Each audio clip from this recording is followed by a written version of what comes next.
Bismillahirrahmanirrahim. Assalamualaikum warahmatullahi wabarakatuh.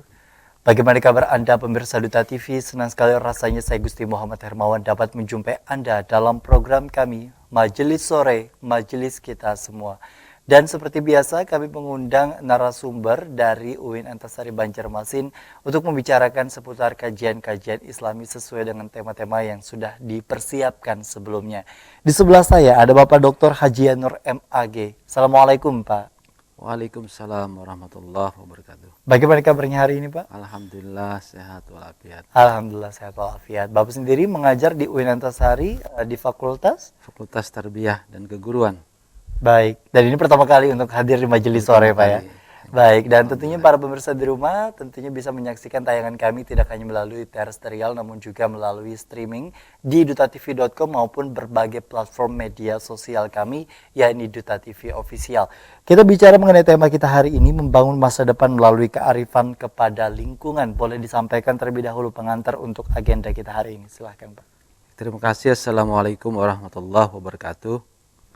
Pemirsa Duta TV yang berbahagia, alhamdulillah pada sore ini kita dapat bertemu dalam tema membangun kehidupan melalui kearifan kepada lingkungan.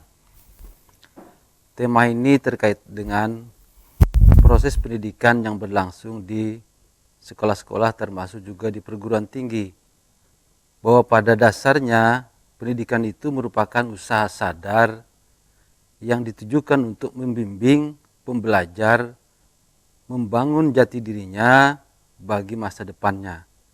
Karena itu, sistem pembelajaran berlangsung sesuai dengan filosofi pendidikan yang dikembangkan hingga saat ini. Yang pertama berkait dengan pandangan esensialisme dalam pendidikan, bahwa pendidikan itu terarah agar mampu mengembangkan bakat kemampuan setiap individu secara maksimal. Dengan demikian di dalamnya diarahkan agar setiap pembelajar itu memiliki semangat dan motivasi dalam belajar untuk membangun jati dirinya. Yang kedua, filialisme pendidikan. Ini berkaitan dengan upaya untuk membangun agar setiap pembelajar itu memiliki akhlakul karimah yang baik, moralitas yang luhur, budi pekerti yang utama.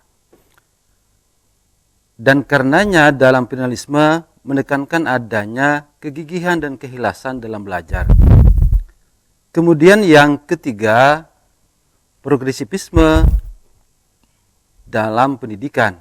Ini kaitannya dengan usaha untuk menumbuhkan visi ke depan pada setiap pembelajar.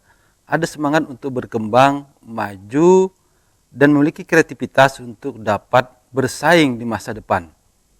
Kemudian yang keempat, eksistensialisme. Dalam konteks ini, pembelajar diarahkan agar mampu membangun aktualisasi diri, sehingga dia respon terhadap kondisi yang berkembang di sekitarnya. Kemudian yang berikutnya, rekonstruksionisme pendidikan.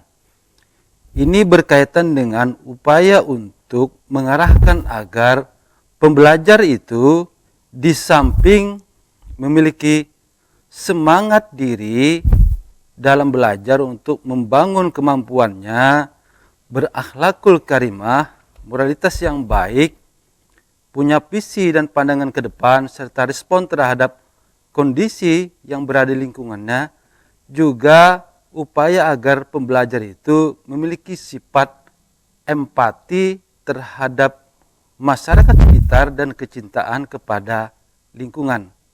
Nah, dalam konteks inilah maka kecintaan kepada lingkungan ini menjadi bagian penting yang dikembangkan dalam proses pembelajaran, dan ini berlangsung di setiap jenjang pendidikan.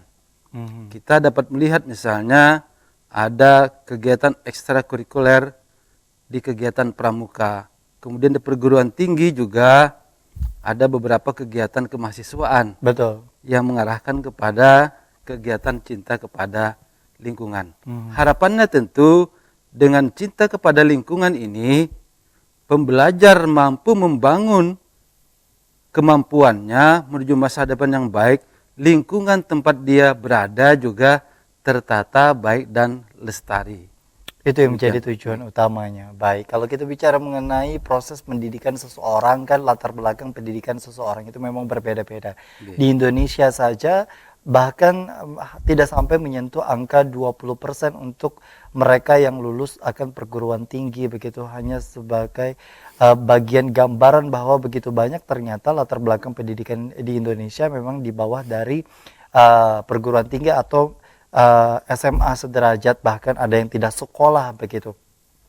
Sejauh mana sebenarnya masa depan itu berkaitan dengan pendidikan kalau menurut dari Pak Haji Anur? Ya, pendidikan sesungguhnya adalah proses membangun diri yang itu bisa melalui jalur pendidikan secara formal, bisa juga non formal dan informal.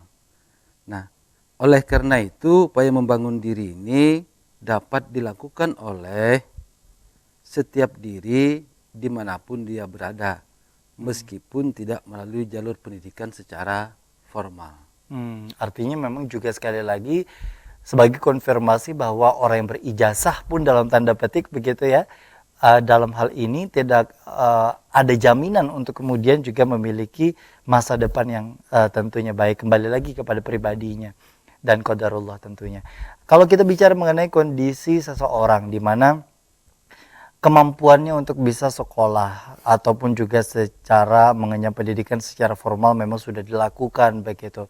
Ketika masa depannya ini sendiri kembali kepada dirinya dan kemudian juga kembali kepada aktualisasi diri atau semacam kemampuan dalam hal yang bisa dilampauinya, sejauh mana sebenarnya seseorang itu mengandalkan pendidikan tadi untuk kemudian meraih masa depan?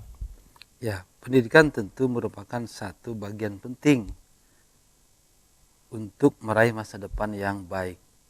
Namun, keberadaan pendidikan juga berkaitan dengan situasi dan kondisi di mana seseorang itu berada. Ketika suasana hidup, lingkungan, alam sekitar itu memberikan ruang yang baik untuk pengembangan diri, tentu pendidikan itu bisa didaya gunakan secara optimal. Artinya memang ada kemampuan yang harusnya dimiliki oleh seseorang di luar dari ijazah itu tadi, Pak ya. Iya. Baik, bicara mengenai lingkungan, Pak, sejauh mana mungkin secara utuhnya mungkin kita bahas sesuai tema. Sejauh mana sebenarnya orang yang kemudian juga memiliki pendidikan untuk tetap mencintai kearifan lingkungan, karena begitu banyak juga orang yang mengenyam pendidikan namun bahkan merusak akan lingkungan. Ya, pendidikan tentu juga memberikan satu pemaknaan penting agar hidup ini bisa dapat berjalan dengan baik ketika dia menghargai kepada yang lain, termasuk juga kepada lingkungan. Dalam konteks Islam, hubungan itu dibina kepada beberapa yang lain. Hubungan kepada Allah, hubungan kepada Rasul, hubungan kepada sesama manusia, kepada makhluk ciptaannya yang lain, termasuk juga hubungan kepada lingkungan. Karena hubungan kepada lingkungan ini merupakan bagian penting, sebab disadari sesungguhnya kita berada pada dunia yang sama, dan karena itu hargailah lingkungan karena dia merupakan bagian dari kehidupan kita. Baik. Nah, kita akan bicarakan mengenai apa yang bisa kita lakukan dalam hal menghargai lingkungan.